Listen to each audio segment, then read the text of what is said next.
You become what you think किताब की कहानी।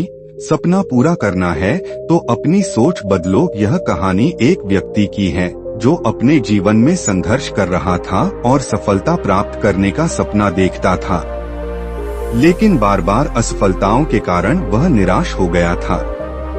एक दिन उसने एक बुजुर्ग व्यक्ति से मुलाकात की जिसने उसे जीवन का एक महत्वपूर्ण सबक सिखाया। तुम वही बनते हो जो तुम सोचते हो। कहानी की शुरुआत रामू, एक साधारण व्यक्ति, दिन रात मेहनत करता था लेकिन उसे सफलता नहीं मिल रही थी।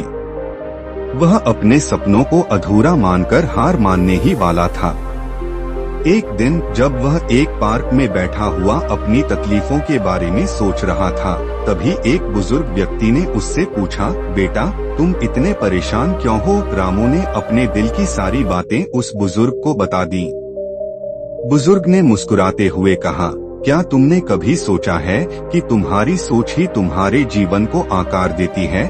सोच बदलो, जीवन बदलो का पाठ। बुजुर्ग ने रामू को एक कहानी सुनाई। एक किसान था जिसके खेत में 2 बीज थे।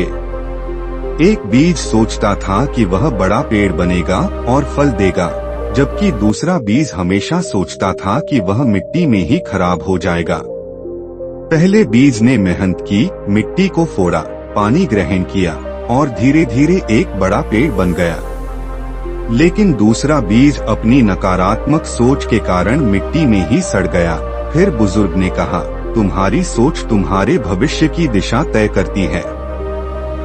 अगर तुम सोचोगे कि तुम सफल हो सकते हो तो वह सोच तुम्हें आगे बढ़ने की ताकत देगी, लेकिन अगर तुम सोचोगे कि तुम असफल हो जाओगे तो तुम्हारी सोच ही तुम्हें रोक देगी। रामू का बदलाव। इस बातचीत ने रामू की जिंदगी बदल दी।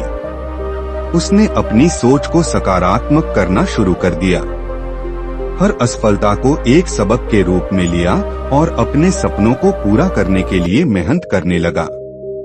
धीरे धीरे उसकी मेहनत रंग लाई और उसने अपने जीवन में सफलता प्राप्त कर ली। संदेश। इस कहानी का संदेश है, सपना पूरा करना है तो अपनी सोच बदलो। सकारात्मक सोच ही सफलता की कुंजी है। जैसा कि you become what you think किताब में कहा गया है, आपकी सोच आपके कार्यों को और आपके कार्य आपके परिणामों को प्रभावित करते हैं। इसलिए हमेशा अपने विचारों को सकारात्मक और स्पष्ट रखें।